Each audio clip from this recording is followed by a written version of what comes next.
दिल में ठीक बैठी हुई। जिसने आपको धोखा दिया हो उसका जिक्र करना चाहेंगे आप? मैंने फ़ायदा बहुत जान के लिया, परंतु ऐन मौके पर छोड़ भी गए मुझे। परंतु उनने पार्टी को तो नुकसान कराया, मुझे भी हरवाने में बहुत उनकी मदद हुई कि सरकार जैसे अभी है और फ़ायदा हमें मिल ही रहा है। ये थे सुरेंद्र भारद्वाज जी। इनके दिल पे जो बात आई थी, जिन्होंने धोखा दिया है वो याद आए हैं उनको। इनका मैसेज है, क्या मैसेज है सुनने पर उन्हें मालूम पड़ेगा। नमस्कार, मैं हूं सोमी प्रकाश प्रवेटा और आज हमारे साथ हैं चुराव विधानसभा क्षेत्र के पूर्व विधायक सुरेंद्र भारद्वाज जी। चुराव विधानसभा क्षेत्र में आवाज़ बुलंद रही है सुरेंद्र भारद्वाज जी की। जब भी सरकार आई है तो काफ़ी सक्रिय रहते हैं, लेकिन इस बार प्रदेश में कांग्रेस की सरकार है, लेकिन इनकी सक्रियता नजर नहीं आ रही है। वहाँ पर गुटों में कांग्रेस बटी है। हर कोई कहता है कि मैं लीडर हूँ, लेकिन वरिष्ठ नेताओं की जब अनदेखी होती है तो उसका क्या असर होता है वो देखा भी जा रहा है, क्योंकि लगातार वहाँ पर कांग्रेस मात खा रही है। और ये किस वजह से ऐसा हो रहा है, हम बात करेंगे पूर्व विधायक सुरेंद्र भारद्वाज जी से। चूँकि सुरेंद्र भारद्वाज जी के पिताश्री पूर्व में मंत्री रहे हैं, बहुत कदावर लीडर रहे हैं, पूरे देश दुनिया में उनका नाम हुआ करता था और इसीलिए उन्हें पंडित एक सरनेम दिया गया था। पंडित विद्याधर के तौर पर वो जाने जाते थे। अब जो सियासत चल रही है उसको लेकर क्या चर्चा रहती है और किस माहौल में आगे ये बढ़ने वाले हैं सुरेंद्र भारद्वाज जी, हम बात करेंगे। स्वागत है सर आपका। धन्यवाद। मैं शुरुआत यहीं से करूंगा क्योंकि प्रदेश में कांग्रेस की सरकार है और काफ़ी सक्रिय रहते रहे हैं आप, लेकिन इस बार आपकी सक्रियता नजर नहीं आ रही है। वजह क्या है? वजह ये है कि पिछले जो 2022 में जो चुनाव हुआ उसमें मुझे टिकट नहीं दिया गया। मेरा टिकट काट दिया गया, पार्टी ने काटा टिकट। जब मुझे कोई जिम्मेवारी नहीं दी है अभी तक, तो मैं अपनी सक्रियता क्यों दिखाऊँ और किस लिए दिखाऊँ? लेकिन 2 बार एमएलए आपको बनाया चुरा की जनता ने, तो आपको लगता है कि उनकी खातिर आपको सक्रिय होना पड़ेगा? उनके खातिर तो मैं अभी सक्रिय हूँ। उनका जो टेलीफोन आते हैं पहली घंटे में मैं फ़ोन उठाता हूँ, चाहे मैं चंबा में हूँ चाहे मैं शिमला में रहता हूँ। उनके काम जो हैं वो उनके दुख तकलीफ़ें जो भी होती है वो मैं नोट करके उनको सॉल्व करने की मैं अभी भी कोशिश कर रहा हूँ और आगे भी करता रहूँगा। और जो भी मुद्दे गवर्नमेंट लेवल के होते हैं मैं उनको आगे सरकार तक ले जाता हूँ। ऐसे मेरी आजकल रूटीन है। बाकी जो ज़्यादा इसलिए एक्टिव मैं नहीं हूँ कि जिम्मेवारी तो किसी और की दी है। जो मेरे ध्यान में आएगा वो मैं काम करूँ, जो मेरे ध्यान में नहीं आएगा वो मैं नहीं करूँ। अच्छा, मैं एक बात ये भी देखी है कि चुनाव में काफ़ी बिखराव नजर आ रहा है कांग्रेस में। वजह क्या मानते हैं आप? वजह ये है कि जिसको इन जिम्मेवारी दी है, लीडरशिप करने को दी है, वो काम नहीं कर रहे हैं। मैं समझता हूँ ठीक तरह से लोगों से संपर्क नहीं है, अपने में मस्त हैं। तो ऐसे राजनीति नहीं चलती। राजनीति चलानी है तो लोगों के बीच में जाना पड़ता है, दुख तकलीफ सुनना पड़ती है, रात दिन खड़े होना पड़ता है, रात दिन काम करना पड़ता है, तब जाके पार्टी खड़ी होती है। जो मैंने 20 साल किया। जब मुझे पार्टी ने हटा दिया, कोई जिम्मेवारी नहीं, तो मैं बैठाऊँगी। मैं भी तमाशा देख रहा हूँ कि जो हो रहा है कार्यक्रम उसमें कंस्टिट्यूंसी में नवराज सिंह क्षेत्र में, तो पार्टी उसमें बटी हुई है। बटने का कारण मैं समझता हूँ कि जो लीडरशिप है वो निकमी है। अच्छा, बड़ी बात मैं ये भी देख रहा हूँ कि लगातार कांग्रेस वहाँ पर मात खा रही है। 1 बार 2 बार, तीसरी बार हार हुई है कांग्रेस की। तो मुझे लगता है कि ये तो आपको लगता है कि पार्टी विघटन की ओर चुनाव विधानसभा क्षेत्र में है? नहीं, पार्टी हारी है, इसमें कोई ऐसी बात नहीं है। परंतु इसके बहुत सारे कारण होते हैं जो शायद मैं अभी स्क्रीन पे नहीं कहूँगा।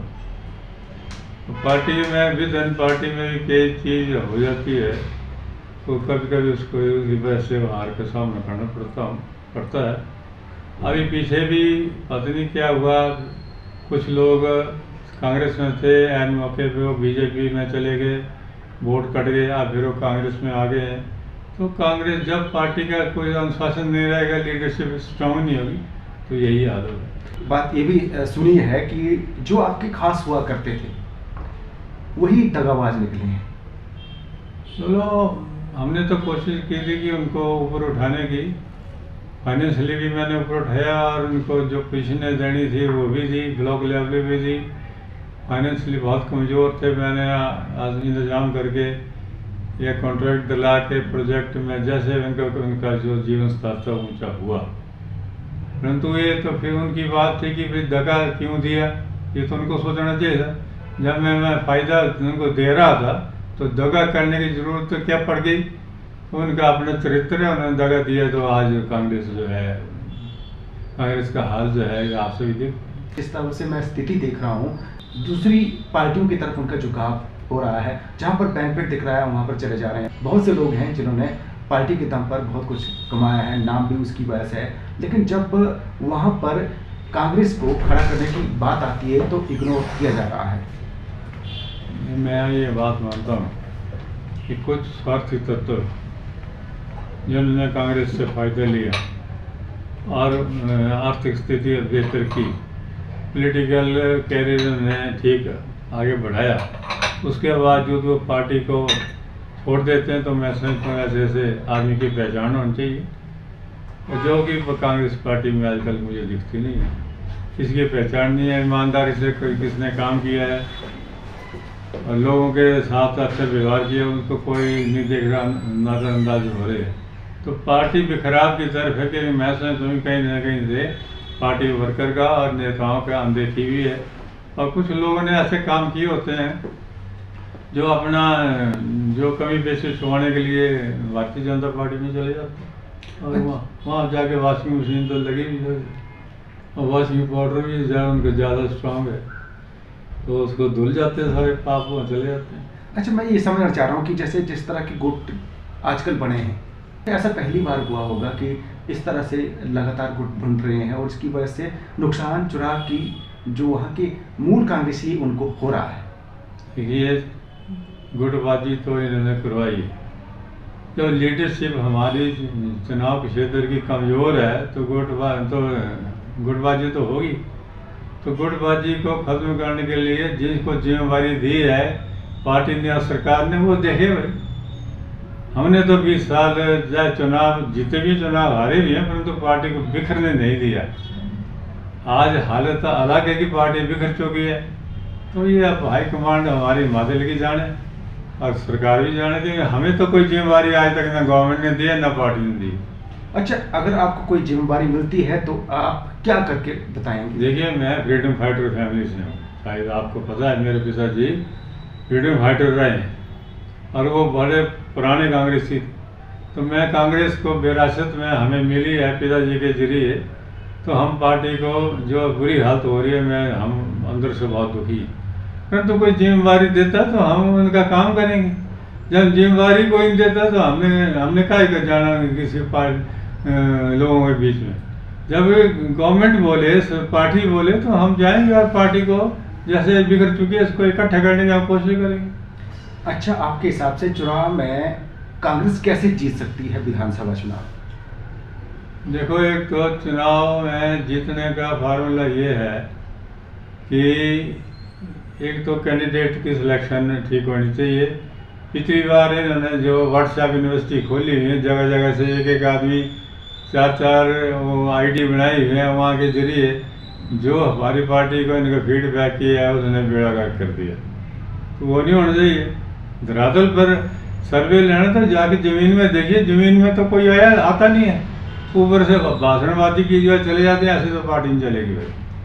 पार्टी चलाने के लिए खून पसीना बहाना पड़ेगा, लोगों के बीच में जाना पड़ेगा, उनके काम भी कराना पड़ेगा, तब जाके उनका विश्वास होगा, तब इकट्ठे होंगे।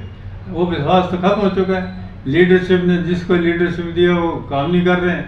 तो मैं समझता हूँ कि जब तक इसमें सुधार नहीं होगा पार्टी खड़ी नहीं हो सकती। अच्छा, मैं एंड में ये भी पूछूंगा कि अगर आप एमएलए होते तो चुनाव को किस स्थिति की तरफ ले जाते और क्या करते? देखिए, आज जो स्थिति है, मैं 10 साल तो विधायक रहा और अगले 5 साल माने मुख्यमंत्री वीरभद्र सिंह जी मुख्यमंत्री से 12 से 17 तक मुख्यमंत्री। तो हमने जितने काम उनके नेतृत्व में किए शायद आज तक हो नहीं पाए। शिक्षा की तो एक मैंने वहाँ क्रांति लाई है। शिक्षा अच्छी हुई तो सारी प्रोग्रेस से बढ़ी।